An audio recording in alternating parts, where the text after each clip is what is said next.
વિનોદભાઈ જાદવ, રહેવાસી જુનાગઢ. મારું માનકા મારી જમીન આવેલ છે 35 વીઘા, અને મારે અત્યારે 1000નું વાવતર છે આંબાનું.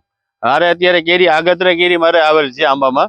અત્યારે મારા ખાકડી પણ બંધાઈ ગયેલ છે. છેલ્લે સમજો ને કે 2-1.5 મહિનાની અંદર હું ઉત્પાદન પણ કરી શકીએ એટલું મારા બધા આંબામાં આવેલ છે. કુદરતી, મારે કોઈ જાતની દવા બવા કોઈ નાખતો નથી. કેમ કે દવા નાખવાથી શું થાય કે પબ્લિકને આપણે દેવી છે, પબ્લિકને દઈએ કહીને કોઈ શરીરની અંદર કોઈ બીમારીઓ થાય, આ થાય, ઓલું થાય, એટલે અમે કોઈ જાતની આમાં દવા નથી વાપરતા.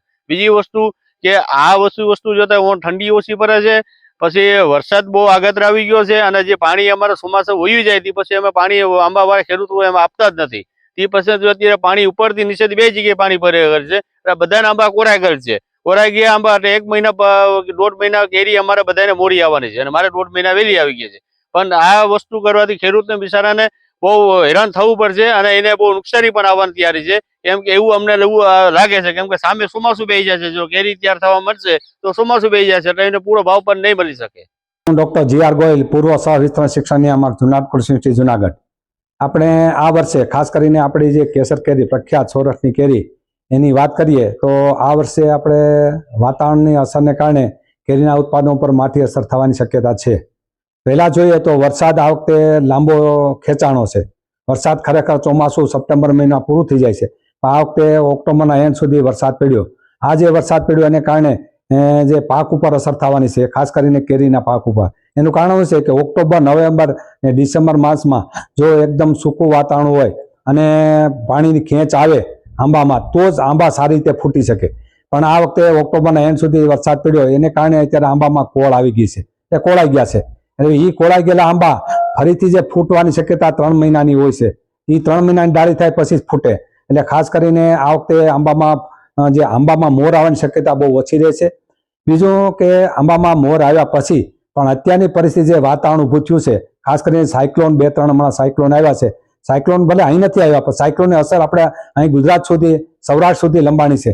એટલે એની અસર કેસર કેરી ઉપર બહુ પડી છે. કારણ કે એમાં શું થાય કે વાતાવરણમાં ભેજનું પ્રમાણ વધે, પછી ટેમ્પરેચર વધી જાય, બીજું વાદળછાયું વાતાવરણ થાય.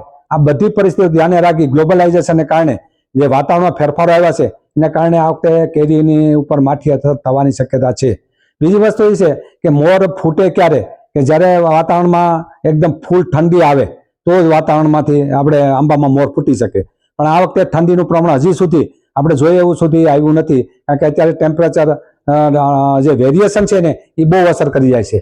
ટેમ્પરેચર વેરિએશન બહુ ઝાઝું ન હોવું જોઈએ, પણ આ વખતે વેરિએશન સવારે એકદમ ઠંડી પડે અને દિવસના એકદમ તાપમાન ઊંચું ઉભી જાય છે. એની અસરને કારણે જે મોર ઉપર અસર થવાની શક્યતા, ફૂટ ઉપર અસર થવાની શક્યતા છે.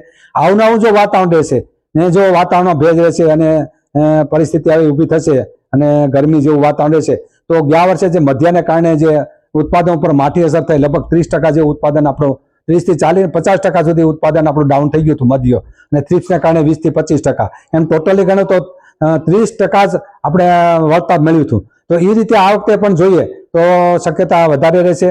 અને બીજું કે જો આવી રીતે વાતાવરણ રહેશે તો મધ્ય આવવાની શક્યતા પૂરેપૂરી રહેશે. ખાસ કરીને અમુક જગ્યાએ નાની કેરી ખાખડી આવી ગઈ છે, શું કહેશો? ખાસ કરીને ઘણા વિસ્તારમાં નાની ખાખડી આવી ગઈ છે.